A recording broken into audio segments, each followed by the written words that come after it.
Welcome back to another episode of the Big Classic Podcast. I got my co-host here, Walter Sellers. What's up, brother? My other co-host back there, Rashad Scott. And we got a special guest. This man owns multiple businesses, world champion in multiple, in martial arts and ballroom dance, Golden Glove boxer. This man is, he's just the shit, and he's my business partner in big sports, and I am very, very excited to have him on the podcast. So, good evening, sir. So we're going to have a lot of discussion tonight about entrepreneurship and what has caused him some keys that he's had in creating success for himself at the highest level, as well as Cali Pro. And the New York Pro. Now, what I tell you last time, I said there was a flow about Sergio Olivia's physique that I thought hurt him a little bit, right? Yep. And that is the only reason, because he was thicker than the other two. His chest disappeared, though. When he did that front double, his chest was gone. He was flat. And the way he was hitting his back double bicep, his lower back was out, too. Right. So, but other than that, it was a very competitive. Who's a better show? Who's the guy that came in second? He won the New York Pro. Yeah. Yeah, he won. No, not Antonio Burton. The other guy who won. Yeah, the guy who won. He owns Flavor Gang. Flavor Gang. Yeah. No, Flavor Gang. Flavor Gang. Yeah. Yeah, the one that does the sauces. The sauces, right? Like the Nick Walker sauce. Right. Yeah. He was Flavor Gang, and that's what he's been known for. But now, bro, he was peeled. He was. Yeah. I didn't think he was that much harder than Antonio Burton. I thought he was peeled with a little more size. And his symmetry was really It's a bodybuilding show. You gotta have size. He had a little more size, and he was just as peeled as the Antonio Burton. But I felt like it was amazing because, to me, it really was those two, and then everybody else. It was. I felt like Stu, who got fourth from the week before, actually had digressed a little bit. It's hard to do back-to-back shows like that, especially your first time off blocks. Yeah, because this is only his second pro show? Second pro show, right. Yeah. You need them back to back, and I think it's hard to peak twice in 2 weeks. Yeah, I mean, it's definitely one of those things that, when you're trying to get your body to normalize for a couple of days and then dry it back out and fill it back out and all that kind of stuff, if your body's not having it, it's not going to work. It's not going to peak properly, right? Speaking of that, so you train a bunch of dancers, right? Yeah. And when you're training, and you guys compete, how often do dancers compete? Oh, they compete, every weekend. They'll do 30, 40 comps a year easily. Wow. Yeah. When you get to the top, then you start to slow down and you start picking out. You don't do everything. Right. So you're doing the major ones. There's maybe it's like the Mr. Olympia, the Arnold. There's different, I don't know how many you have in bodybuilding that are major ones in New York. So you'll do all the major ones once you get to the top. And then a lot of the other stuff is shows, but you're dancing constantly. It's a constant. So in dance, is there a season, like the bodybuilding season's from March to November, and now they've extended it into December, but for a long time it's really just March to November. But now it's into December, so really you have that January, February where you're not really doing any shows, but there's a few scattered. But with dance, is there a season or is it all year? It's pretty much all year. This time of year is actually where it's a lot of events. So Francesco and Jessa, who are the current number ones. Who you happen to train, right? When I train, yeah. And so they just came back from Emerald Ball, which was a big one. And then Where was that at? California. Okay. Then coming up, another one's the Millennium in Florida. And then there's one in New York. The week after that, there's one in New York. So the Millennium in Florida, where city is that held in Florida? That one's in Orlando. Okay. And then the New York one's actually in Brooklyn. Okay. And that's one of your bigger. These are the big ones. And there's other comps in between those. Right. So they just did another one in Arizona last week. Actually, we did 4 in a row. We did 5, actually 6 in a row. We did one every weekend. Wow. So Francesco now, in 2 weeks, he has a little break, but he's doing the show in Colorado for a competition. Okay. So when you're at the top, you're not needing to dance. It's just bodybuilding, right? They do a show at a smaller venues. And this event that he's actually doing a show is a bigger one, but it's not one that he would have to dance in. Sounds like guest posing. So he's like, he's not really competing, he's just a guest dancer there? Or is he competing? No, he's just doing the show. Like Okay. he's the show of the Right, competition. so they pay him to come and exhibit? Yeah. It's like an Okay. exhibition. All right, cool. So with bodybuilding, you mentioned there's bigger shows and like we have the Mr. Olympia, we have the New York Pro, the Arnold Classic, and Arnold Classic, they've put one on every continent. I noticed that you said a lot of the dance things, the bigger ones, are they all tied to more touristy areas? I mean, see, our competitions aren't just pro comps, right? So we have our businesses, it's like social dance Okay. that do competitive dancing. So we'll have like, say you came in for a lesson, I'll say, hey Fred, why don't we put you in a competition? Just like Like I do. you do with some of these others, Right. you'll do. But you know, they dance all day long, and it's like a trip for them too. Okay. So they're not all in like fancy places, but the ones that are the bigger ones, right? So Right. the one in Orlando, there's a Millennium. It used to be in Tampa, things like that. But you know, they're always in areas where you know they can have a good week as well. Because a student going to it's going to be there all week dancing. Right. A pro is going to be there only on Friday or Saturday night. Okay. But they make their money dancing with these students, pro-am students. As teachers. As teacher, like Francesco, for example, he'll dance when he goes to the New York, the Millennium Comp. He'll probably have 2 or 3 students there. And some of them students, some of the pro-am students, it's like having a top amateur, that you put together. Or there's also amateur division, but the pro-am, Francesco's dancing with one girl that's probably going to win the nationals in the pro-am ladies B. So 30, that's over, I think it's over 35. So the age category, just like you have in your bodybuilding. Okay. So now in bodybuilding, we have the amateur events, and you depend on, okay, well, if I have 100 athletes, each athlete is going to bring 2 to 3 spectators, and we'll make our money at the door that way. But with the pro events, you're banking on bringing some bigger names, and obviously we can sell as much from 3,000 all the way up to 10,000 seats. For the dance events, how are the promoters making their money? I mean, they make money per dance, like every time somebody dances. So they don't make any money off the pros, right? They're paying the pros prize money to win. So like an entry fee for a pro to enter is somewhere between $100 and $150 to enter, right? They might win only 1,000 to 2,000 is the normal range. There are events that they do more, but you don't make money from competing so much. You make money from Instructing. you get the money from doing the show. When you're at the top, then you start doing shows, and you can charge $5,000 to $10,000 a show. Okay. Right? Just like guest posing. Like guest posing, and then that's where they make their money, and then they do coaching, and they travel, and they do all that kind of stuff. So when I danced, I was traveling all over the world. Japan, I was making $200,000 in a couple months just doing shows and teaching, because I was making $5,000 to $10,000 a show, sterling at the time, and I was doing two shows a day. Wow. So I could be making 20 grand a day, essentially, and I'm doing it every day for 2 Right. months, pretty much. Yeah. But not all people get that same Sure. opportunity. But once you get to the top, that's when you start making like the bigger money. So as far as like in what we do, we have amateurs too, like you do, like top amateur couples that when they turn pro, they're already in the final of the Open Pro, because that's how good, Small just like is, you probably right. have here, right? Yeah, Like yeah. I'm sure your top amateurs, they win the amateur Mr. Olympia or whatever it is, and they go to pro and they're already in that top In that six. discussion, yeah. Right. Yeah. They're at least looking at them. Yeah. Right. So it's yeah. a similar thing. But then you have like the pro-ams where you have ladies that are, like my daughter, she's doing amateur, she's a kid, junior. And then you have all the way up, it goes from 6, 7, 8, 9, 10, it goes up and up and up until ladies even 75, which, Yeah, one of our so ladies that come here yeah. and train with you sometimes. She competes, and she's won her age division for the last couple of years. So she's Wow. the number 1 in her age division. Wow. She dances with Francesco. Right.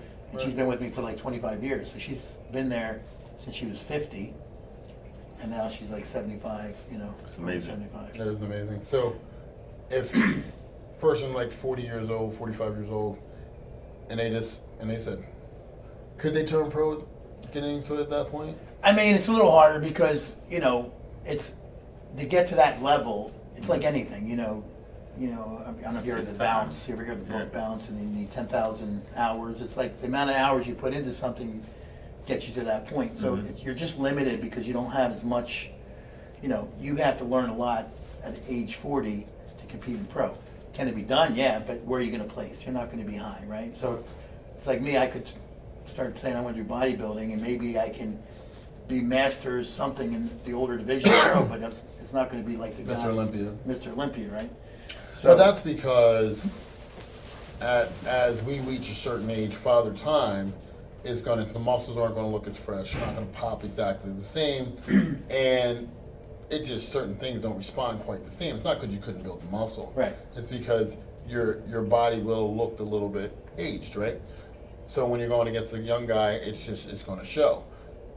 In dance, you can wear a nice outfit, I can shave, look a lot younger when I shave. Right. If I could do the moves, is it a possibility? it's a possibility, but you probably are not going to place all that high because the same thing. You have to have the techniques of what you do, the rhythm, the choreography, and you're doing 5 different dances, so it's like doing 5 completely different styles of dance.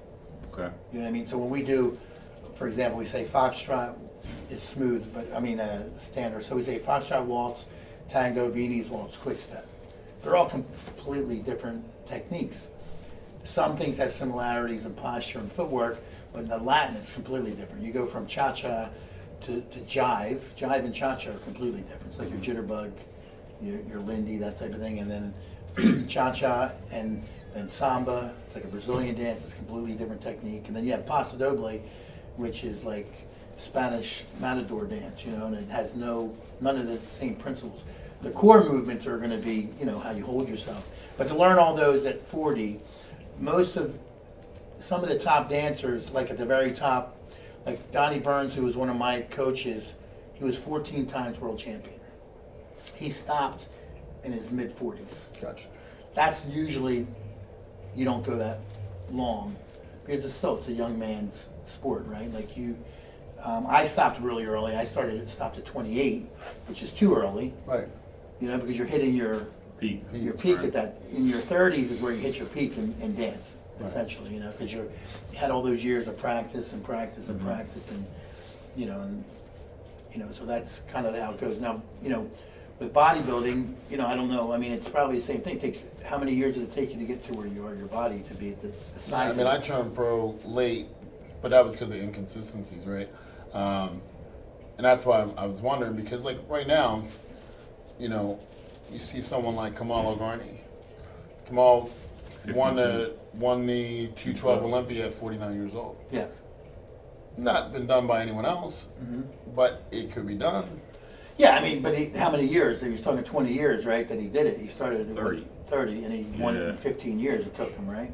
Yeah. So, but again, because he didn't win it earlier because his government wouldn't let him compete in it. Oh, okay. Right. So to speak to your example, he never stopped training. Right, so he was always training. He was always training. So if you had started, say, like, I'm not saying it's impossible, but to start from scratch at 40 would probably be difficult. Damn it. I was trying to. Well, you got talent. You Get can ready to do it. So here's the deal. Here's the truth. I'm 44. Yeah. Right? If I was to commit to 100% full time and tell the wife, I want to do this full time and I want to do everything it takes to win.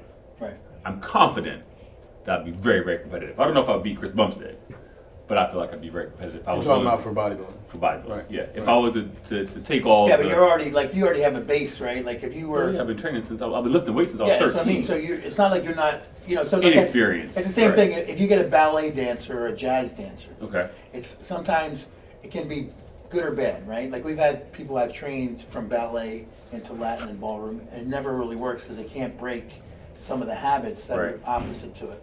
But in some cases, they could also become champions. Like I didn't start ballroom until I was 16 years old, right? Which I know it sounds young, it still sounds young, but like if you look at Francesco, he started at 6. Oh, wow. Wow. You know what I mean? But I became a champion very early in my career. So after 3 or 4 years, I was already going up the ranks pretty quickly. So by the time I was already 28, I was at the top of my field, right? Which is still kind of young. Most of the guys are in their 30s. But I turned pro when I was only 18 years old. It's after 2 years doing it. Yeah. So it depends. Like if you're young enough, Saying there's a chance. there's a chance. Yeah. There's a chance. There's always a chance. So in Go reality, on one day. I did all my career in 12 years. I did Yeah. everything. So I went from a boxer, only boxing and other sports, like, you know, and I danced, you know, I did things like break dancing or whatever, and I was a good dancer, but I never thought about it. And then I had family members that were in a dance, and that's how I got into it. Okay. And I became very successful, but that's not a normal scenario. You know, normally you get these kids starting from young kids dancing their whole life, and that's all they do. Right. And that's why it's so strong. Like most of your European dancers are the ones who become the champions. You get very few that are American dancers that become champions. Do you think that the competitive dance that the children do now, like one of my clients is a competitive dance instructor, but she teaches like the team dance with a bunch of people Yeah, it's like kind of cheer, like cheerlead or it's similar to that. Do you think that provides you a crossover to the type of competitive dance that you do? I mean, it can. It's like, so you saw, so you think you can dance, right? Mm-hmm. So, you can make that transition because you have so much dance training. So you already know how to Right. use your arms and your body and use your core. Right. So you can make the transition. Does it mean you're going to become a World-class champ? athlete? Well, you know, it's the same thing. Like you got boxers Right. who get in, or bodybuilders who get into MMA, right? Like they don't quite, you know, always make it, but some do. Mm-hmm. You know, like, or, you know, so you get different wrestlers who do MMA. So as long as if they have a strong base in something, there's a possibility. With it. Okay. So, so I mean, anything's possible, right? I guess. I mean, you know, it depends on how much you really give. If you give 100%, like you said, if you put 100% into it, like I can still dance now, but you know, and I look better than the ones doing it for the first 5 seconds. You know, and after 5 seconds, then I'm like, oh, okay, I can't do this anymore. Right? So what kind of physical demand? Because I know when I used to dance in college, and I was, you know, doing the ballet and the jazz and the modern, and I did mostly modern and jazz. I mean, you're locked in a room for 3 days straight learning a dance, and the only reason you leave is to shower, eat, and you're back dancing. Right. You learn that dance, and then it's practice every single day. When a person's trying to get ready for a competition, say national level, and they're not a pro to national level, how much time commitment is involved? When we say national level, like, what do you mean, like? Like, Because our national level is actually pretty important. okay, You know so, what I mean? So right, so, in America, say like a Susan, Susan. I mean, this lady comes from Wilkes-Barre. She drives 2.5 hours to get here. She takes 4 to 5 lessons a day for 3 days. So Wednesday, Thursday, Friday, she's taking 4 lessons a day. She used to take 8. wow, Okay, and she's older, but here's an example. When Susan came at 50, she obviously was younger and could do more, but she's actually better now than she was when she was 50.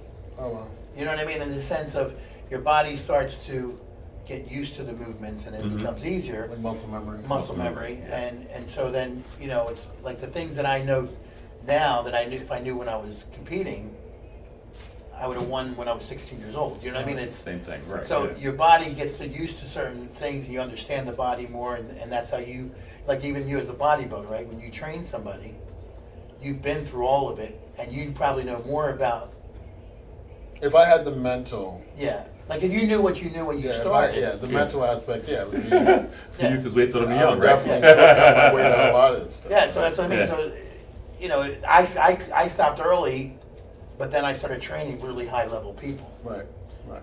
And so then I'm thinking, like, if I would have kept going and Sure. done that, I could have been a champion for world champion 10 years or Right, something. You know what I right. mean? But it's all depends on timing too, like where you are and what time.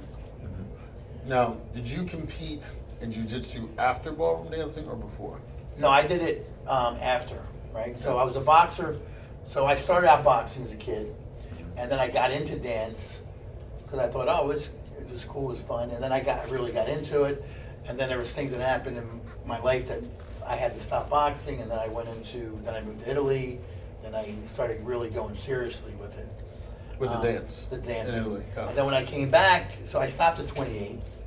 And when I came back, you know, I still was training always, even when I was dancing. I mean, I was still, you know, boxing, doing stuff, you know, working the bag, doing stuff. I learned a little bit of jiu-jitsu before it was popular, Right. you know. And then when I came back is when I went into it, like in 2002 is when I started doing jiu-jitsu like full out. And then I got into MMA and I started doing the cage. And, you know, but for example, I was older then, right? Right. So I was like 28 getting into MMA at that point. That's kind of old. Mm-hmm. But because of my skills that I had from boxing, it helped me. You know what I mean? So like with fighting, it's the same kind of thing. Like if I just came from nowhere and just started training at 28 MMA, I probably Really hard. it would be really difficult. But because of that background in my boxing, and I think even the dancing actually helped because Footwork. you know the way you footwork and your body mechanics and Adjust. moving, Right. rotating, turning, you know, all that stuff you need for any kind of Martial arts. martial Sure. arts, you know. So kicking and stuff like that. I never really. I mean, I did a little Muay Thai when I was younger, but it wasn't my thing. It was boxing. Right. But the dancing helped because of flexibility and mobility, so I could kick and kick hard because of that kind of stuff. So there was different things that helped from the dancing. Just your hip. Right. Yeah. So it's like you, like if you, because of your background Mm-hmm. with dance, you could probably get into it and do pretty good with it. And wrestling. Yeah, wrestling. And wrestling, yeah. Right. I did Kempo for 17 years. Yeah, so yeah, I just don't. yeah, I mean, if you know any especially wrestlers are really good because they jiu-jitsu for train sure. so different than anybody else. Yeah. I mean, wrestlers are like brutal training. I did a little bit of wrestling in high school, but because of the boxing, it kind of interfered too much with, Mhm. you know. But I wish I would have done more wrestling, you know. But Yeah. All right, that's cool. So what? So before I cross over to any other subject, what do you got? Any other questions? No, that's I mean that's interesting. You know, listening to your story about dance and how I hear my client talk about the kids that she coaches. yeah, the parents are the worst. Yeah, that's what she said. So my particular client, she had some kind of condition with her feet when she was born, and they did surgery on her feet. They told her she never walk. Wow. Her mom was like, "Nah, cuz that ain't happening." Put her ass in dance at like 6 years old, and with braces on her feet, and had her doing competitive dance on a national level for her until she went to college. Well, you know, I mean, this is a little bit, I mean, it's different but the same. I was just at a comp in Cleveland, and there was a girl there in a wheelchair with so much energy and so much enthusiasm and loved to dance. She was dancing like I've never seen anybody. It inspired me to see her because she had got hit by a car, and she was. And if you saw videos of her dancing, her father was, I think she's Colombian, and she was moving unbelievable. And this girl, I've never seen somebody so happy, and in her wheelchair. You know what I mean? Like, so it inspires you when you see that because to see somebody that had to go through those struggles, and she's training herself to walk again. I don't know if she ever will, but I just met her. And, you know, I really have interest in her because that time I seen her, I was, you know, so it makes you feel like when things are bad, they're not that bad. It'll be worse, right? Yeah, I mean, when you look at somebody that can be happy, and they're extremely happy. I mean, she you know, unless she's faking it, but I don't think so. Right. It looked real to me. But, you know, when people come from different injuries and things and they Yeah. can come back, you know, It's pretty amazing. remarkable. So yeah, I certainly understand the time and dedication it takes to overcome stuff like that, Yeah. man. So it's always a remarkable thing to me. Yeah, I know. When you talk about something like that, it's all about mindset, right? Because I listen to. So take for instance someone who is trying to do our sport, the bodybuilding, which we're trying to make you part of our sport too, right? Like we've been trying to get this show stuff for a minute. Yeah. Have faith in yourself. You're gonna do it. I'll do it. It's going to happen Right. this year, for sure. But the mindset is very important because, like, you know, I look at some people that compete, and for instance, Anne, my client, she did the New York Pro 2 weekends ago, and I could tell her she got top 5 at the New York Pro, which is a major win. Last time she did it, she didn't place top 15, and she could arguably have been as high as 3rd. But when I give her something to do, there's never a question. There's never a rebuttal. There's never I don't like. There's never anything other than, okay, And I hate fish. Can't stand white fish at all. But when my coach tells me to do it, Is you're talking about me right now? I'm not talking about I'm kidding. I'm just in No, I general get saying, No, I am. saying, look, just like you take the dance for instance. People look at the money and say, 5 shows a day, 20 grand a show, 10 grand a show, 5 grand a show. That's easy, I would do that. You know how exhausting you had to be to do that? Oh, yeah. Right, because I remember I did a tour one time where I guest posed 3 times in 1 week. And that was in a week, let alone a day.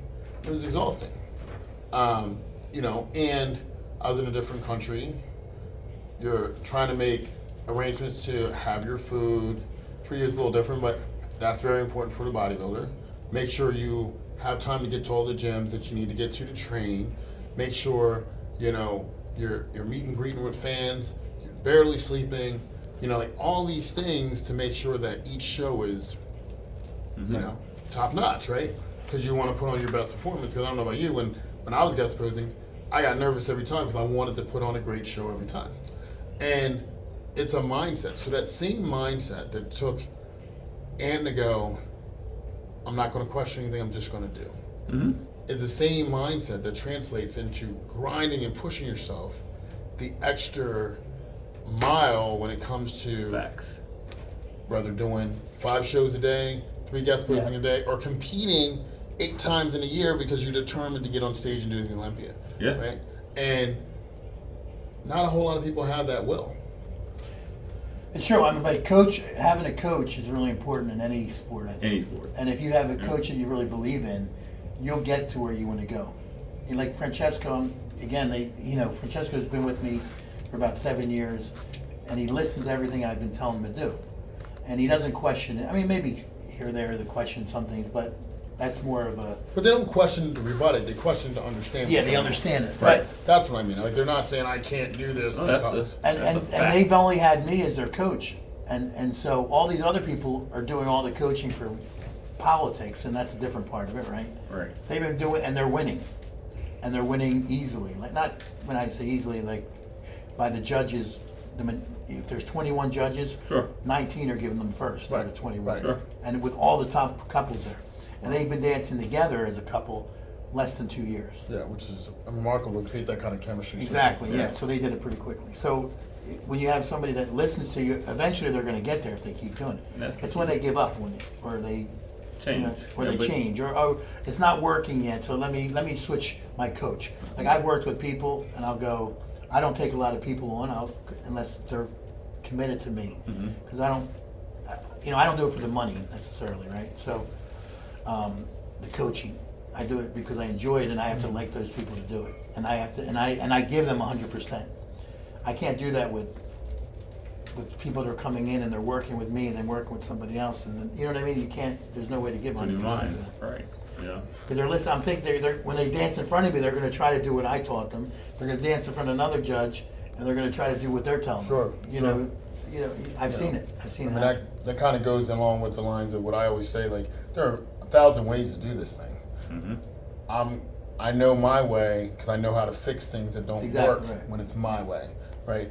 And if you're going to work with me, you need to trust that we're going to get there. And if you have any doubt, it's okay to go down the street to the next coach. Yes, exactly. Yeah. But don't go halfway on my system. Right. You gotta know what and that's the thing that a lot of people do. They try to rush the process. I've done it myself with different things, and you can't rush time. It is what it is, especially bodybuilding, dancing, playing sports, whatever it is. It took Michael Jordan 4 years to get to the East Coast Finals, and 5 years to get to the big show. I mean, he wasn't any less great. How political is your division of sport? I mean, it can be really political, Because but you're it still only, gonna took judge, LeBron, right? it only took LeBron 3 years to get to the final. Anyway, How many times you lose the finals though? I mean, I don't understand what that has to do with anything. Everything. When a Michael man- Jordan's the best. Anyway. When he's Hey, been I there, know. 10 finals appearances. And how many It's game unheard sevens? of. How many game sevens in He the didn't finals? make it this one. Watch He this. didn't Watch make this. it here either. How many game sevens NBA finals has Michael Jordan lost? 0. Why? Because he never made the Game 7. Bingo. How many Game 7 NBA Finals has LeBron James lost? Exactly. I don't know. 3. Exactly. 3? Yeah. I mean, that ain't that bad. I'm sorry. That means you got to you got to Game 7 and gave it away. And I'm not saying LeBron James back. He's on my team. I mean, I'm a Lakers fan. Hey, man, you know, I think having the greatest coach ever, Probably. it helps a lot. Who? Phil Jackson. Phil Jackson. Oh. I mean, he Michael duplicated. Jordan you're talking about. He duplicated the same success. Like I would have liked to see, because you see how good Eric Spoelstra is as a coach. He's a fantastic coach. Fantastic coach, Top right? 15 all time. I think so, Absolutely. right? Imagine if he had him for a coach the whole time instead of bouncing, Well, yeah, that's the point, right? right? So, I mean, well, no, he came back to Cleveland and did something remarkable. Yeah, but see, basketball, you either make a basket or not, right? In a sense. But in bodybuilding, they're still judging you. Oh well, body. Okay, so yeah, I'm not talking about that. Yeah, I was just segueing on the. No, but I'm just I don't saying. know. I don't know. I think there's something to be said with consistency of coaches. No, I do. That's what I'm saying. But I yeah. mean, does that? What I'm saying, like, who you get coached by, does that help you or I not? mean, look, It can. I mean, listen. in our division, It doesn't help you in terms of winning. It helps you in terms of getting the look. Right. Like, Yeah. so, for instance, if a person is coaching with, let's say, I'm going to take myself out of the discussion. Someone's coaching with Chris Acedio, Hani, or Chad Nichols. Mm-hmm. It's not going to matter when they're doing the local show. Right. Right. It's going to matter when they get to the national level. Same And- as what we do. Right, Yeah. because what ends up happening is I go, hey, I know all the judges because they judge me, right? And a lot of the judges are actually fans. They're truly fans of bodybuilding. So I've had numerous judges excited that I was going to be at the show to coach one of my athletes. And they're like, oh, who you got in the show? So it's not going to help that guy win or girl win, but it will help him get a look if it's a large class. Yeah. Right? So, so if I'm Hani Rambod and I got 3 people at the Nationals, those judges are already going, well, they're going to look great. Mm-hmm. They're going to look great to work with Hani. Yeah. So it's up to them to get pulled out, and then if they don't look great, they're not going to put back. Right. But they're at least going to get that first look. Right. I get you. So- The same thing with us. Like, if you're trained, it depends who you're trained with, right? Like, say, okay, if somebody trains with me and people know they're trained with me, they're looking at them more. Doesn't mean they're going to vote them better. Sure, yeah. But they're going to watch them more. Chuck Danza trains this one, Right. or Donnie Burns trains this Right. one, or whoever. Now, their initial start, they might have started with some local, same probably thing like you're saying. Like, they could be training with some local guy, and then they come to you. You know what I Right, mean? Like, right. so it all changes. So, but I think it does help in our who you're trained from. Like, Yeah, well, you earn that, Yeah. I mean, you've earned it by creating consistency. but that's and because champions. also the guys who know the most are those guys that are popular, so they're going to get those people sometimes Sure, to that point. sure. But I don't know if it's the same in what you. I mean, it's the same, and not even just that. Like, the real politics doesn't come into coaching. The real politics comes in. Well, he's sponsored by this company, and they put up $100 grand that's for different. our show. Yeah, that's different. Yeah. They put $100 grand up for a show. So it's like, does that guy deserve to win? Like years ago, there was a conspiracy with, one of my good friends, Mark Alvisi. He come out on stage, and he wasn't in first call out. Well, Gaspari was a major sponsor at the Nationals that year, and I got 5th that year. And I'm not saying I should have beat Mark, but Mark wasn't in the first call out. And Rich runs up to the table, because he just spent 50 grand to put his name on the show.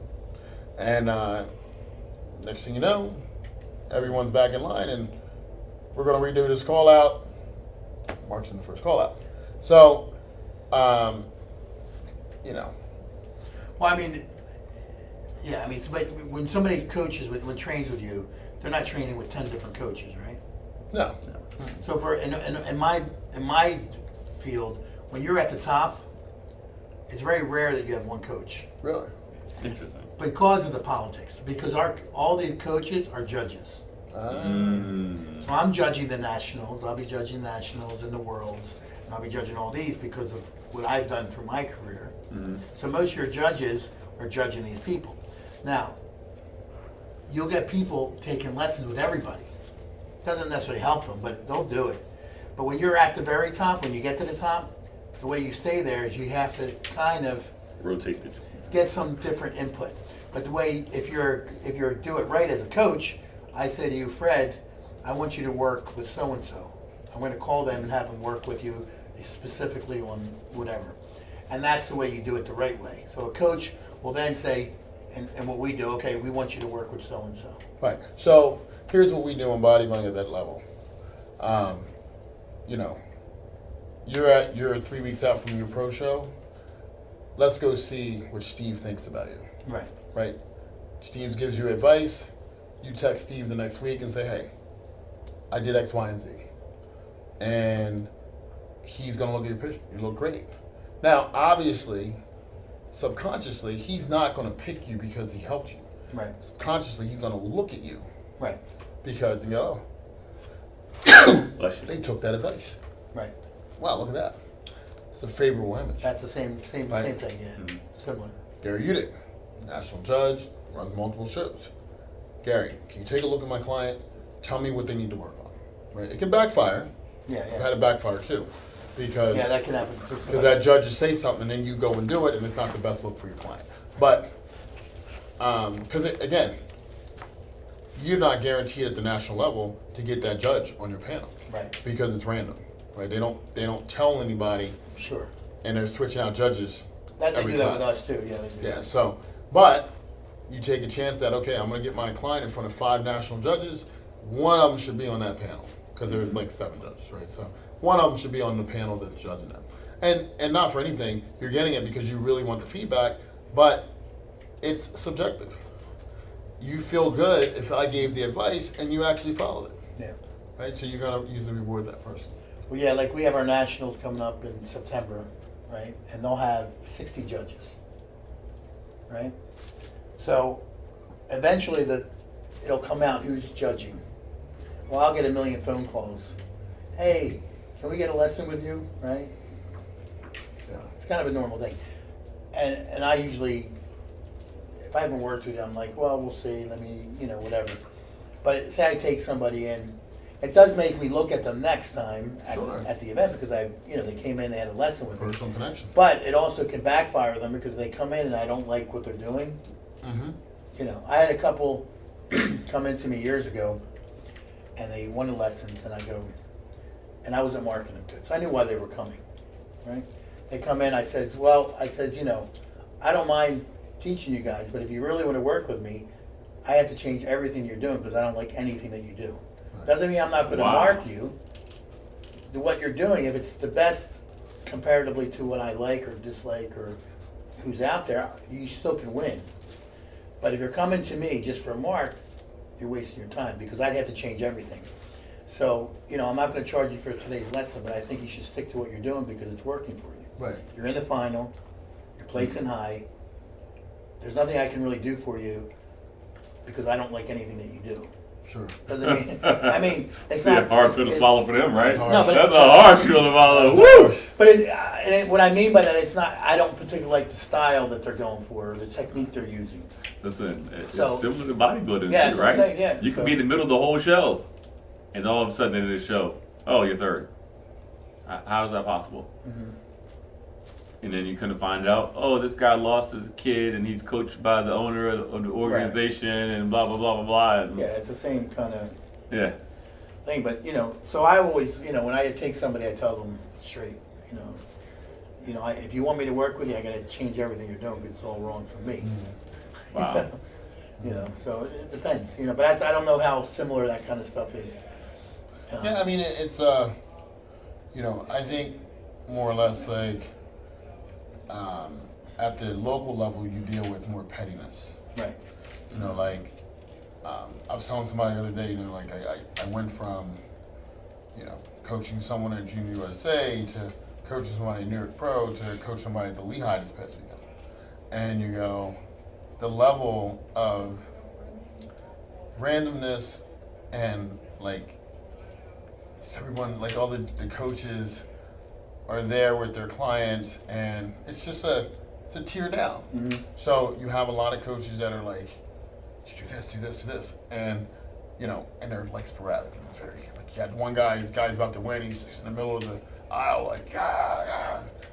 I mean, I used to do that too. Right. When my person would win the overall at the local show because I had never been to another level, and now you expect that from your clients at this level, right? Because you've coached at the highest level, Right. so you expect anybody to work with. You already know how they're going to do before they get there. Right. You know what I'm saying? Like you already know.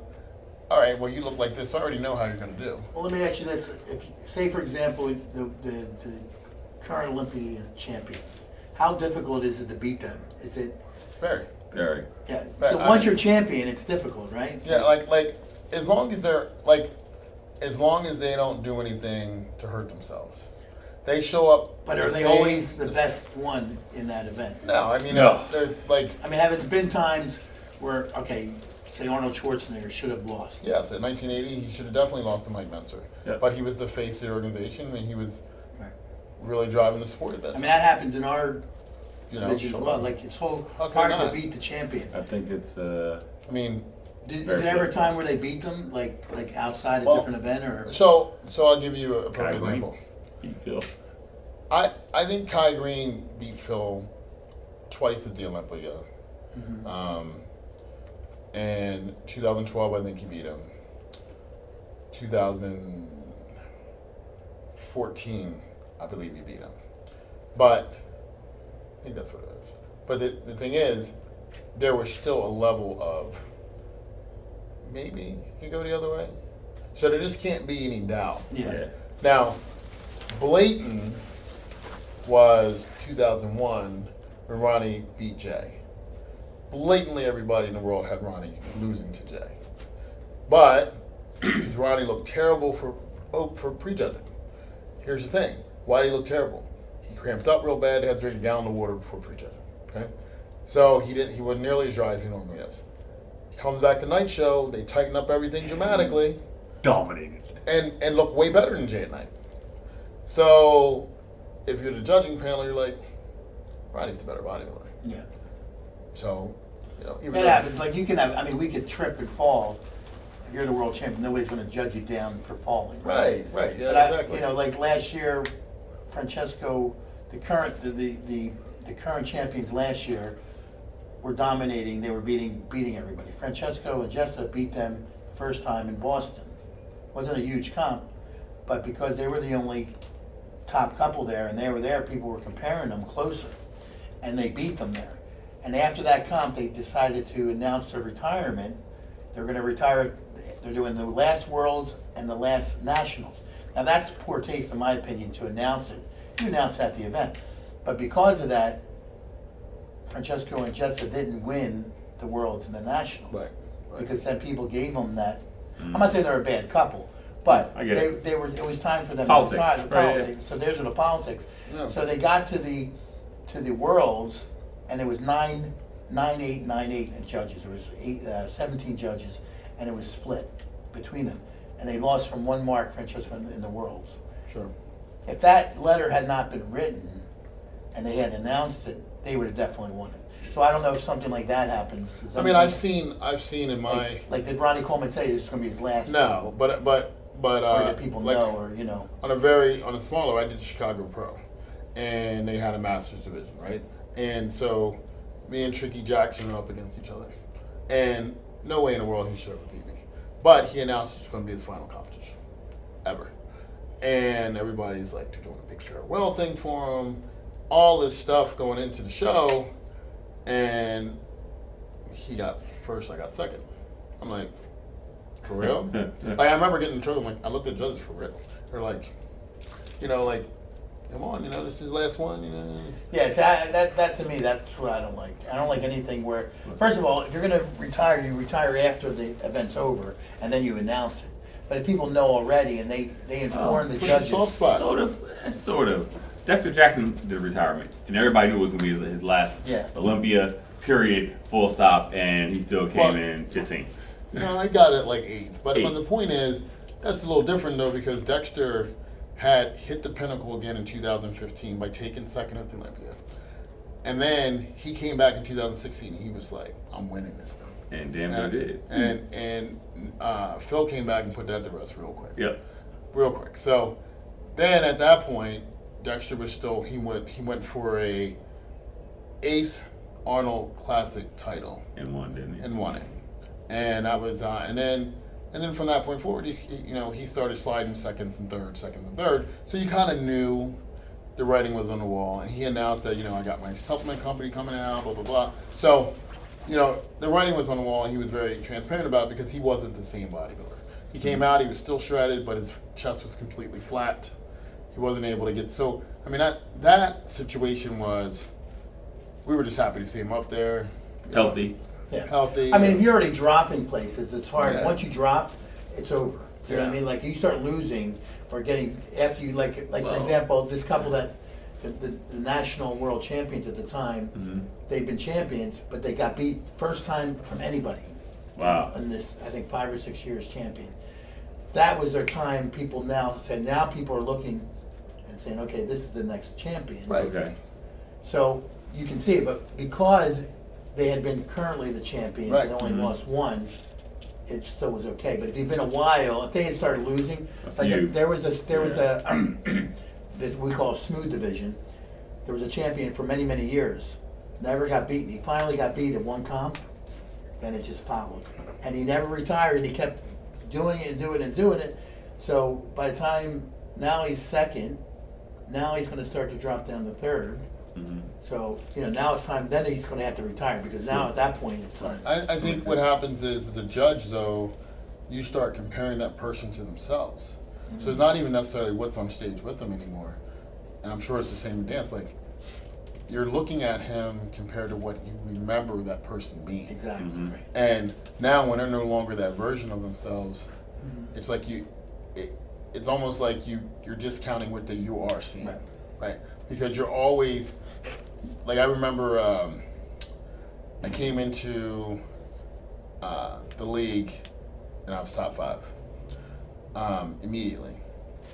And then I do the next show and we try and go for a harder, shredded more look, like leaner look, and the judges say, you look good, but where's the fullness to your quads and those crazy delts? And, like, I had set a standard. So then coming in peeled to the bone didn't matter because they wanted to see the fullness. Like, they had a look they liked on me. And if I didn't give them that look, it wasn't good enough. And I remember I did Brazil one year and I was just popping like crazy full, veins everywhere. I was crazy, like skin was about to bust. And I still, top 5 there and arguably in the winner's spot, but I didn't have a sponsor at the time. And from that point forward, that's what they marked me against. Yeah, that's the problem. Like they wanted to see that look. When you did that show, like that look was crazy. And I remember like Dennis James, like, man, that look, if you can put that look on stage every time, but it's damn near impossible to put that look on stage every time. You either got to be trying to get better, because if you ain't trying to get better, you're getting worse. Getting worse. That's what happens usually to the runner-up, right? Like I've taught a lot of different couples, and there's been the champion stays there so long, the guy underneath them ends up retiring before he gets a chance to win, and then what ends up happening is somebody ends up passing them, and so it happened just now with the division that we're talking about, Francesco. There was a couple that was runner-up all these years, and Francesco beat them, and then he kept beating them, and now they dropped. Now another couple came in, and now they're dropping even further. Wow. So when that stuff happens, then you start feeling bad for that person, because it doesn't matter what they do at this point. Even if they have their best night of their life, they're not going to get that win. That's having a big Rami, you know that, right? What he just Well, described as having a big Rami. Yeah, I think Big Ramy, though, is a product of he gave a big fuck you to the organization, and they were like, fuck you back. And then what ended up happening is whatever narrative they want to create in bodybuilding, it be created. For instance, if they want Big Ramy to win the Olympia, then you mark down Andrew Jack, you mark down Samson Dowda, and you place Hottie and Nick right next to him. Mm-hmm. And then you put him in the center and saying, he's the best guy up there, right? And who can argue the narrative? Because those are similar physiques that are all up there together. Yep. You can create, when you're subjective, you can create whatever narrative. Exactly. Because you know those guys are all going to be in shape. They're all going to look great. Yeah. Now, you keep all the shape guys on the outside and you put those three in the middle. In the middl. Yeah. Right. Then all of a sudden, the shape guys look odd man out. Yeah. Right? And then you sprinkle in a Hunter, a Derek Lunsford, and a Andrew Jack and Sam Sedal in that second call out. Now you never see those people compared. Right. Right? And for good measure, you put Michael Crizzo in there because he has a blend. Yeah. Now all of a sudden you're like, well, I mean, I can kind of see it. I mean, these guys. I mean, that's the thing. I guess the subjectivity of bodybuilding, right? Like, is just that if you're looking at shape and size versus just size, you know, it's two different schools of thought. Like you can't train shape. Either you have it or don't, right? And the thing is, so if I come in peeled, I'm in crazy shape, and I have good size, there's no way anybody should ever beat me. Right. Like, if you're Andrew Jack and Samson Dowdy, you know if you come in shape, on point, at you 300 pounds, you ain't don't losing. ever lose. Right. It's just impossible. You're not losing. It doesn't make sense. Everyone else is fighting to get to where you're at. Yep. Either trying to create more aesthetic or trying to make sure that if you're off a little bit, I'm harder. Yeah. Right. So, and here comes the question. When you're that guy that's on the cusp of winning, like you're Francesco right before you're about to win, or you're you in all those years, is it the confidence that causes you to be able to push through those moments when you have a disappointing loss because you just believe in yourself so much? Or is it the belief that like before you're a champion, are you already believing you're a champion? Like before you actually win, do you have that belief? Or when you win, are you like, yes, the hard work paid off? Two very schools of different schools. I mean, I always believed no matter what, I was always going there to win. Right? Now, not everybody that goes into that. Like, okay, for example, Francesco and Jessa, they're two different, right? Francesco's like, oh, well, if we win, you got to believe you're going to win. You're going to win. Right. You're going to be the number one. Jessa believes she's going to be champion. Right. Like, she already has that mindset. Right. Francesco, I had to get him into that mindset. Sure. Because he didn't have that confidence yet. You know what I mean? Like, his confidence, I mean, yeah, he dances great, but you could see he didn't believe that it could happen. And if you don't believe it, it doesn't happen. Exactly. I believe. You got to believe it, or it doesn't. Now he's believing, and that's what. Listen, I believed I would not come in last at the Olympia. Yeah. I did not come in last. Well, that's good. In the Open or in the Masters. Period. Okay, so the disclaimer there for those you don't understand is he's a natural bodybuilder crossing into the Mr. Olympia amateur competition. Right. That is that's an insurmountable goal. Right. I mean, that's a really high expectations for a hill that's very hard to climb.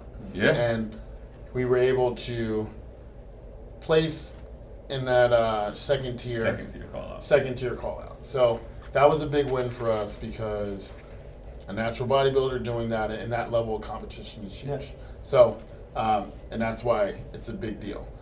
A lot of natural guys wouldn't even take a chance on even trying. So, my coach said I could do it. Yeah.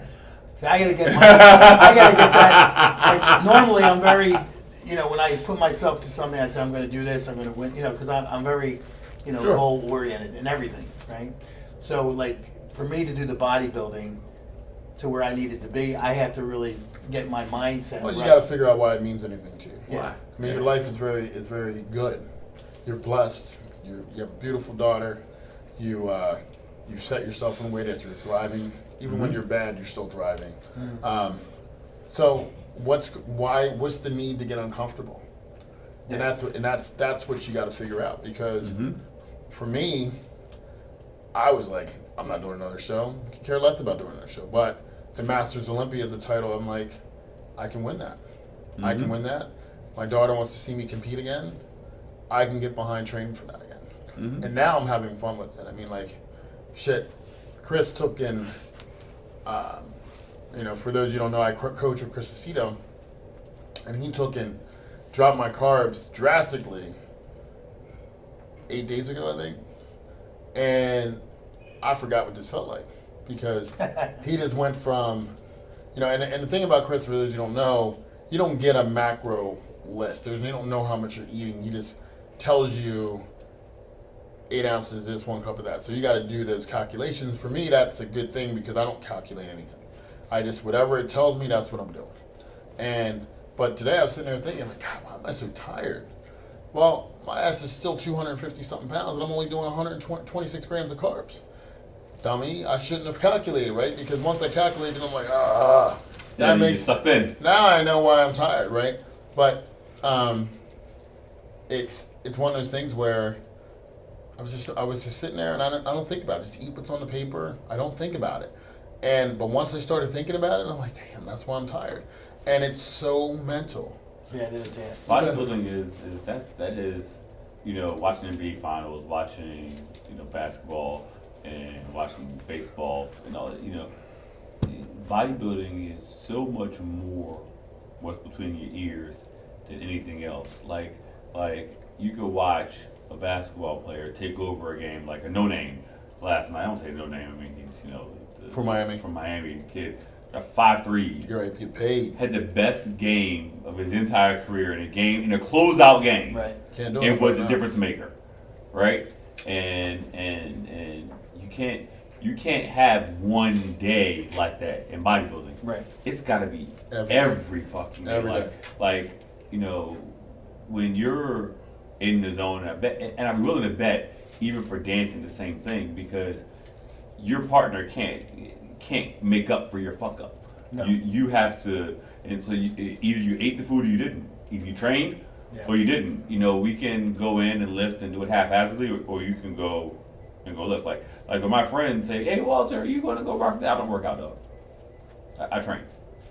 What do you mean? It's the same thing. No.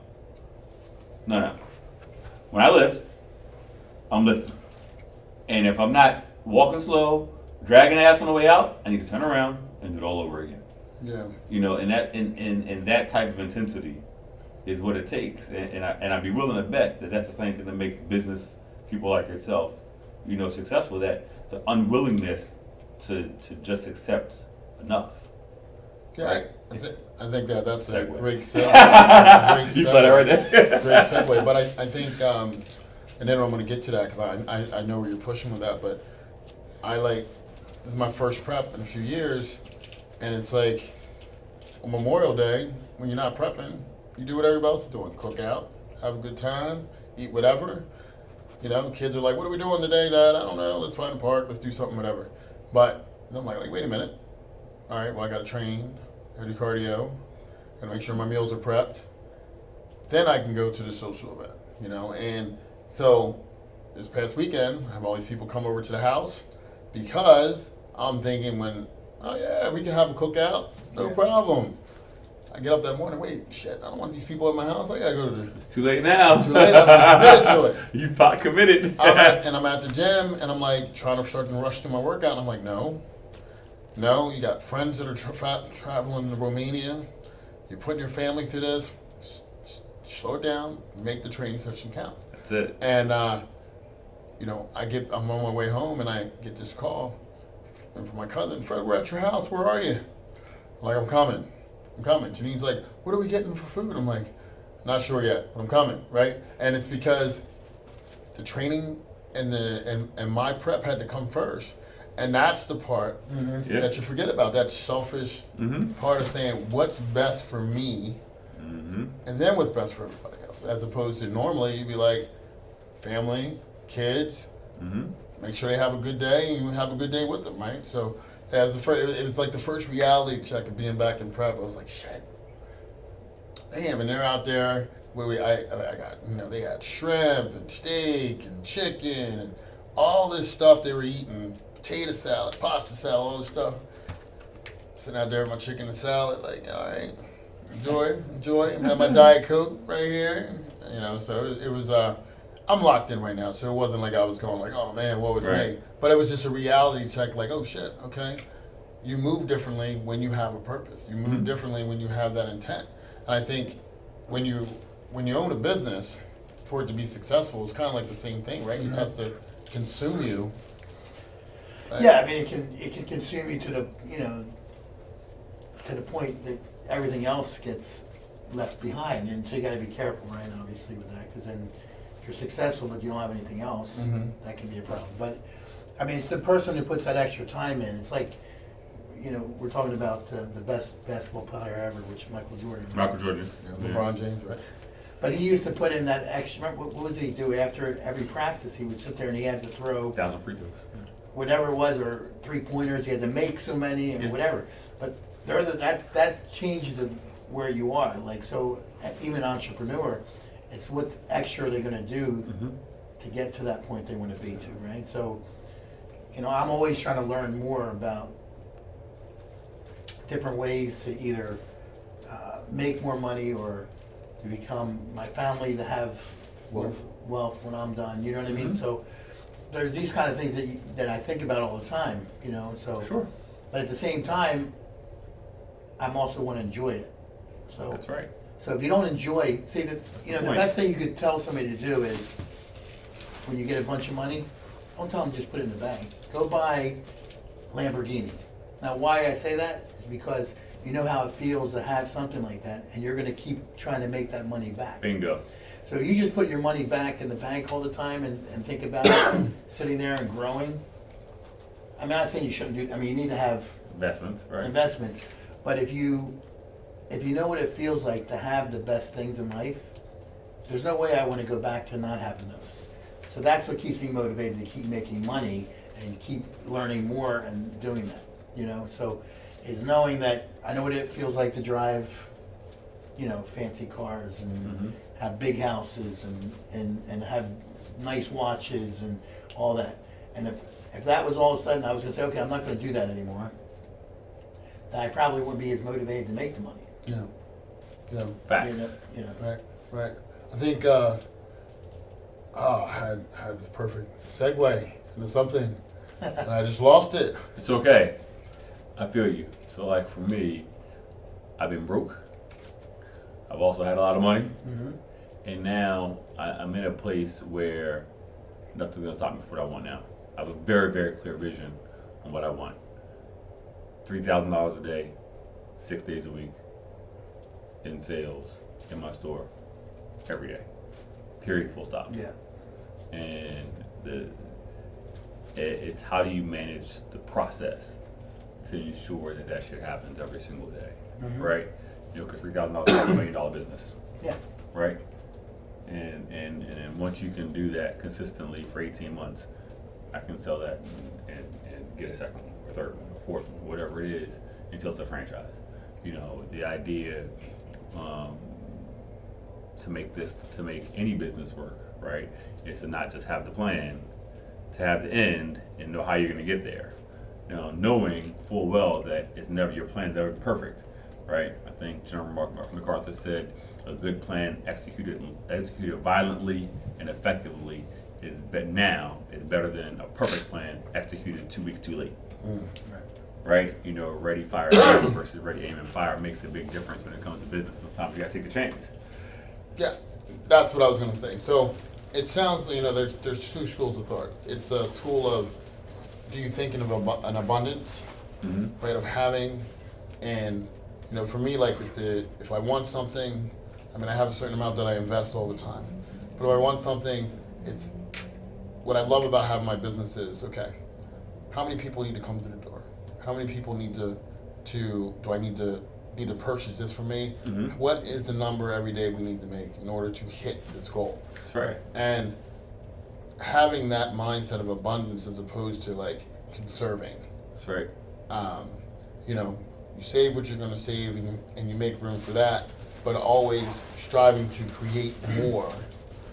I think is a much different mindset than what you'll see with most people. And I think it's no different than what we do in our sports, right? Like if we go into it and go, I'm going to come in and train and conserve energy, because later on I have this to do and that to do and this to do, as opposed to just going balls to the wall, 100% all out, and then I'm still going to figure out a way.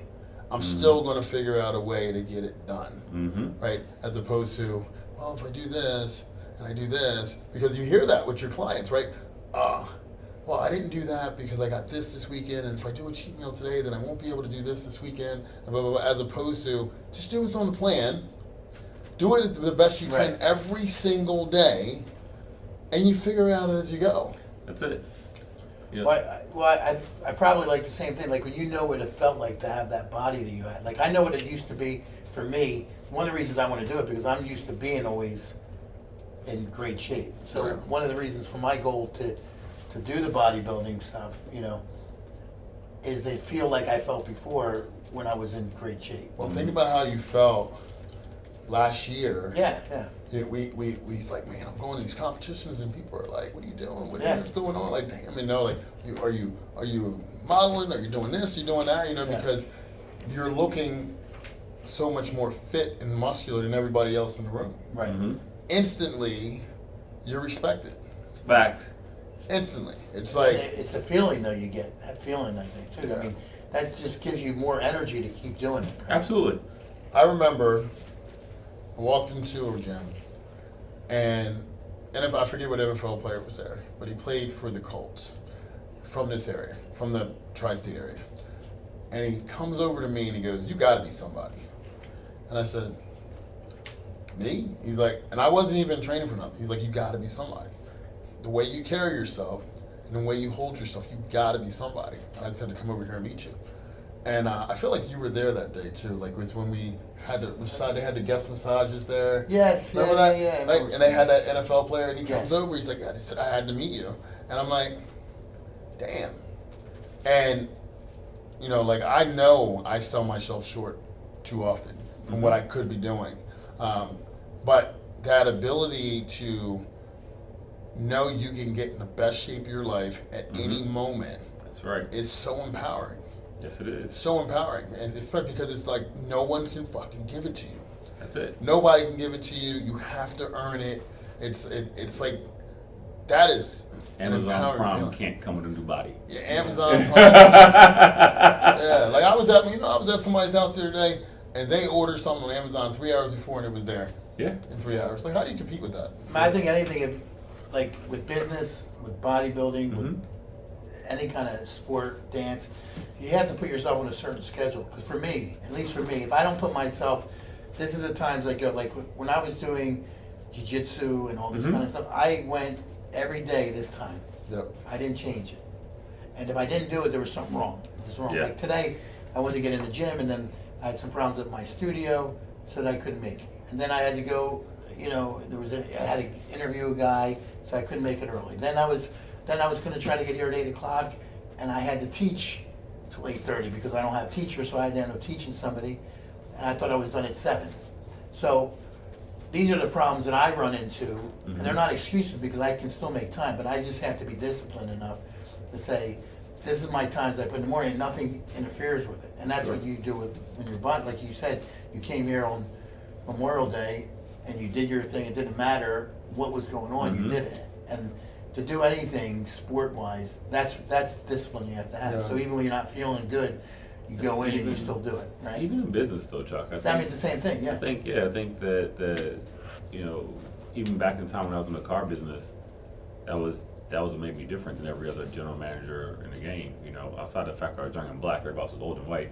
You know, bluntly, I mean, you know, I had to do something different, and that was my mark. I mean, I was in there before the technician had to get there at 7. I was there at 6:45 to shake all their hands, give them what's up, and bring them coffee every single morning, because those are the little things that make the difference and leave their impression and build the expectation. Like I had this, you know, I had a guy come in for an interview today. His appointment was at, supposed to be there at 12:45. Perfect, I would have got 10 or 20 minutes, 15 minutes. He comes in at 2 o'clock. We wouldn't have had an appointment. We've been done. Right, well, he called me, he goes, oh, he's coming from Trenton, there was a problem with the train. So, you know, I give somebody the benefit of the doubt once, you know. But it threw my whole day off now. Now it threw me, everything that I had planned was kaput, you know what I mean? So, you know, for me, I think it's, you know, and it's with business, like if you don't put the hours into your business, you know, You're gonna fail. you're gonna fail, and if you're doing other things that shouldn't be done during business, like I've seen people that had great businesses that crashed because they got to a point where they weren't even going in anymore, they just did their own thing. And, or they didn't have the right kind of people running it The for them. right position, exactly.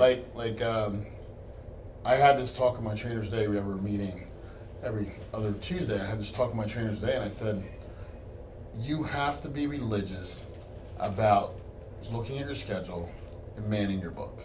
You have to be, it has to be a thing that you're looking at 2-3 times a week, if not every day. Yeah. Because you think you're up today, sitting there with 40 plus appointments this week, blink your eyes and you'll be down at 30 before you know it. Yeah, I mean, you know, Fred, I think today in general society, people don't strive anymore because it's a world of like entitlement.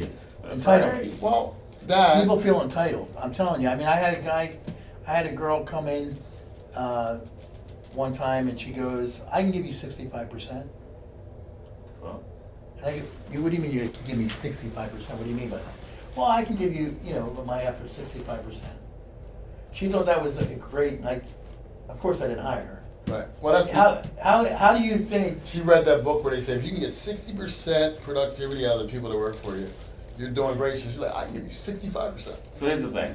I was reading. That's a real thing. That's I read a lot, right? And one of the things I just read business on the Harvard Business Review the other day, talking about what do current college graduates expect to earn their first job? Take a guess. No idea. Annually, take a guess. How much you think they expect to earn? 50,000. What do you think that the graduate expects to earn? Take a grab. 200,000. 108 is what the average is. They expect to earn 108. Won't take a job less than 80 grand, but expect to make 108 their first swing out of college. That's crazy. Yeah, but I mean, just in my business, I'm having a hard time getting people that I'm going to train you, give you tens of thousands of dollars worth of training for free, and I'm going to pay you while I'm doing it, and they still don't want to come in because they can collect more money on unemployment. Yeah, I mean, I'm not saying, our system is kind The of system, created but- mediocrity, right? you know, like I just had for example, my daughter, right? Because she's, I mean, I never had anything growing up. I was, you know, everything I did, I worked for. I mean, I was throwing newspapers at 10 years old, doing whatever I had to do to make money. Because I was always driven even as younger. But I said to my daughter, she's 12 now, and she did her first working job where she was babysitting. I said, gee, I got a deal for you.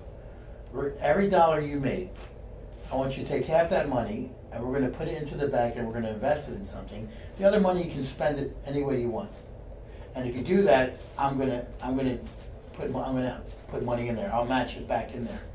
So I'm trying to teach her now, at that age, how to save, number one, and how not to just take your money and start spending. Blow it, right? But if you do that at that age with kids, and they start they could be millionaires by before the time they're 30. 20 Yeah, you're or right. 30 years old. Yeah. You know what I mean? Because there's ways of doing that now for kids that if you do it right with them, then they understand what it means to work, what it means to save and invest, and what it means to also enjoy yourself. That's right. So I think the problem in two ways, people either save, and never enjoy their life, and the other ones, they take all their money and they just blow it. Facts. You know what I mean? So you have to have a middle ground, right? Right. So, but I think one of the things that helped me as soon as I had money, I bought everything I wanted. You know what I mean? Like, that's what I did. Everything, you know, when I was young, because the kids had nice jeans and nice shoes. Sure. So I'd want the nice jeans and nice shoes. So I already in my mind was programming myself by doing that someday I'm gonna have money. You know, and I think it's with anything. And it's the same thing with sports, and that's how, you know, at sports I excelled in because I didn't want to just be normal. I wanted to be better than everybody else. Right. But not for anything from the outside. It was what I wanted, you know, for me. And I think that's the only way it works in business and any kind of sport, anything you do. That you figure out how to get there. And once you get there, you never want to go back. Yeah. Then you said, Yeah. you were poor, you had money, you went back, you lost money, but you know what it feels like to have money, Facts. and that Yeah. makes you strive more. And same thing with bodybuilding, like you've been there. I mean, look, you know, one of the harshest realities for me, and was sad, like not sad, but like one of the moments I go, fuck, is last year when Alana needed a horse, and I couldn't just buy her the horse she wanted, because after the divorce, financially I was in struggle. And, but had I not gotten divorced, to write a check for $80,000, $90,000, no big deal. Right. And they would have done it. Do it, and you go, you know, damn, I did this to my kids. And for me, anyone that knows me, the only way I can hurt is through my children. Right. I can't do for them. That's the only thing I worry about. Like, from the time they were born, the only thing I ever worry about is not being able to do for them. Right. Because I grew up in a family where my father, we never wanted for anything, and we never ever he never really had to tell us no. Like, I was so spoiled that when he did tell me no, I was like, what? You're joking. You're kidding, right? But no. I can't have a 4-bedroom house? Like, no bullshit. Like, Dad, I need a 4-bedroom house, I need you to rent it. And came to him expecting him to actually do it. I did end up getting it. But the point is, the point is, like, that was what the expectation of. Some people go, you're a spoiled brat, you're never going to work for anything, but it went the other way for me. Yeah, so you did it, yeah. Because I felt that, I wanted to be able to create that for my kids. And then because my dad told me this bodybuilding and gym thing ain't going to work out initially, it made me work even harder to make it work out. Yeah. Right? So it's like, you never know the mindset of how a person How's would it take going things. to impact you? Right, but like, so for you, it was motivating. Hey, like, I got to feel, I got to touch it, you know, and that's what they teach, you know, like the multi-level marketing things, right? Like, they're like, touch it, feel it, look at it, and once you feel it, because I mean, if you don't know what a steak from Morton's tastes like, Applebee's steak tastes great. You know, you don't know how to swing on a Rolex or a Bradley Well, once swing. you get spoiled, you're done. Like, the first time I flew first class, I could never fly economy again. Right, well, You know what I mean? It's one of those I things. feel you, man. Like, You know, I just can't. If I go economy, I'm I've had a suffering. Mercedes since 2001. It's the same thing for Yeah. me, where I try to be a BMW, I'm a Mercedes driver ever since. Yeah. And it's because once your thermometer is set, once you set at a certain place, You gotta stay there. you can't go backwards. You gotta go either further. Yeah. You gotta go from a Mercedes to a Lambo. Yeah, something, right, yeah. Like, you can't go backwards. You know? Yeah, Yeah. it doesn't. I just, and I think that happens in life, man. Get. I mean, look, you know, like, it's, you know, I went and looked at houses. That's how I ended up living where I live now, because I'm like, I want to be able to run across my bedroom and really run and take more than 2 steps. Wait. He ain't got the legs that long anyway. But you know, like having that you know, that lifestyle, and to be able to come home and be like, okay, I did this. Yeah. It makes you want to keep doing it, you know. And right now, you know, we had gotten to a point where me and my ex, or, you know, wife, were gotten to a point where it's like getting a house every year, renting it out. We're trying to do this, trying to, and now it's a grind to get back there. It's a grind to get back there. And I told somebody, you know, when my kids turn 18, shoo, give myself a nice raise, because no more child support. I'll be straight. then the kids will come directly to him. Yeah, then you gotta Ah, man, no, shoot. That's what his mouth My says. goal is to have my daughter set up by the time she's in her 20s, that she's already got the money there, and I ain't gonna have to help her. You know what I mean? I mean, and it can be done, right? She's what, 12? Yeah. Yeah. I mean, I've got different things already set up for her, but those things are things that I'm creating, but I want her to be able to create it. You know? Yeah. I don't have those issues. So. Yeah, it's all about you and your family and you and your wife. And You know, it's a I beautiful just thing. think that that's business, though, right? It's how we are able to put in what is needed without neglecting everybody else. You know, I think sometimes, like you said earlier, it can cost you, right? If you don't make everything on a schedule the way it needs to be, then everything can fall apart. Well, If even you don't set your what did my man Les Brown say? Even a broken clock is right twice a day, right? So it doesn't matter how bad your system is. That's it. At least you have a system on which to improve upon. That's it. Right? So if I don't have any system at all and I'm just flying by the seat of my pants, I don't know what to correct and what to improve. That's what Les Brown said. You play blackjack? Of course. You play cards? Consistent, baby. Yeah, you gotta be consistent in cards. That's it. When you get on with the guys that come to the table, and sometimes they hit on 16, they don't hit on 16. That's the worst in the world. Depending on what the other Yeah. cards are showing, drives me insane. Absolutely. You know what I mean? So I'm gonna hit no matter what, if it's this, If this, it's a and 12, and if it's a 12, I'm hitting it against a 2. Yeah, Every exactly. single Yeah, exactly. time, period, Yeah. full stop. You can bet, well, I got $5 or $5,000 Doesn't mean I'm on gonna it, win every time. but I am going to do the same I'm gonna thing. do the same thing. 'cause I know consistency every is 11 what's split gonna every happen. 8, every single time. I'm splitting when I can, no matter what. You know, Yeah. there's different things you do, but it may not be what you do. Exactly. But that's the But point. it's consistent. I know what you're gonna do, so I can control how I'm gonna play to make sure that we're all on the same board. Right. Or I say, I've got a $200 bet, you got $2,000 bet, you can buy my hand, and I'll play how you want me to play it. Yeah. Yeah. Exactly. Yeah, exactly. But you know, because I'm so lost. And, Yeah. we know what we're talking I don't know about. any Though. We know what we're talking about. my point of it is that consistency is important. Like That's if you know you try one thing and then you say, okay, wait, this is, you know, wait, let me try, you know, because you're not winning, right? You're not Right. making it. Right. Sometimes you just got to follow Wait. through, Yeah. and it'll come around. Eventually, you'll get there. Yeah. You know. And At least that's what I found with most the things when I tried to stray out in too many different Mhm. ways. Like, you know, the system works, you know, keep it. Maybe you can evolve it, make it better. Yep. But when you try to change it, that's been working. If you made money or you,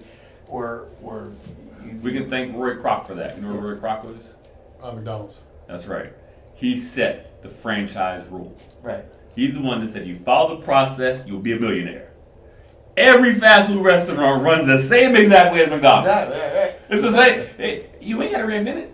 Facebook ain't up on MySpace, which ain't up on Black Planet. Yeah. It's the same thing. Right. What's It's just Black evolved. Planet. What's that? Are you black, bro? All right. Bruh. Do you know what Black Planet is? What is it? Bruh. Yeah, I know what It it was is. Facebook before. I mean, MySpace before MySpace. Yeah. Black people. Yeah. Never know. Bruh. I was on This is it. like I was 2000. Bruh. Like 2005. I tried to pick up Before girls. that, it was before then. I never jumped It was on when I was in MySpace college. either. I never jumped on MySpace. So Black Planet was literally a thread of text. So if you were open your phone and you look at your text, it's literally a day-long thread with every black person in the world talking about whatever's going on in their life right then and there. And then if let's say you start the conversation at 7 a.m. or 8 a.m. or 9 a.m. in the morning, by the time in the afternoon you come back, you have no idea what's going on. You gotta go back and read to catch it up, and then come back down to get back to where you were, and then add your input in. That's how it was like a It thread. was like wasted time. Yeah. You But gotta it either was take a the way to be system. connected. It's either take the. That's why Yeah. Facebook made and beat out everybody else because they made it It better. made it better. They made it better. It was the same idea, but just made it better. You know, Yeah. they added to They it. added. You added different parts, but they didn't change Nope. the basic structure. And that's the same thing. And that's like you said, you know, in business, if you stick to what you're doing, you take the advice from other people, but stick to your plan and keep it going forward, man. Make it better. Yeah. I mean, I guess Arnold would be classic physique now, right? Absolutely.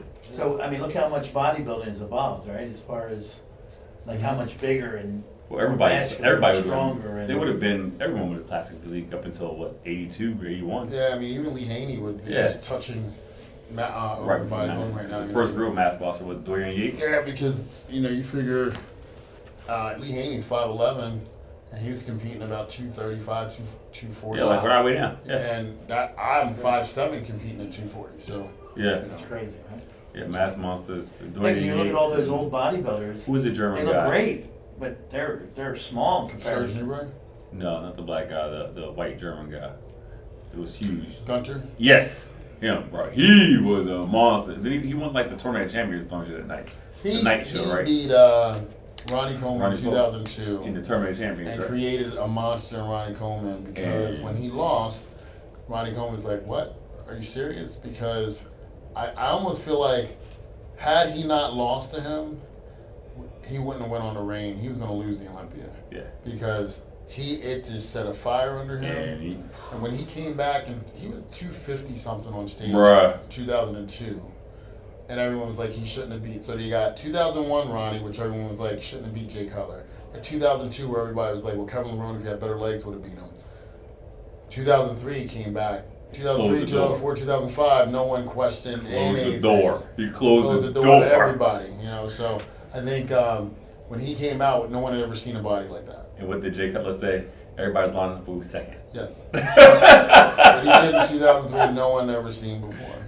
No one ever seen. Yeah. But yeah, man. But do you think it's changing now, the bodybuilding, come from what then? Like, Yeah. is it evolving? Is it, what's Yeah. different about it now? I think. Well, I think what happens is bodybuilders have more control of their branding. And when that happens, the need to push to be this elite level of big, you still have those that are pushing the envelope. Like, the guys at the top are really good.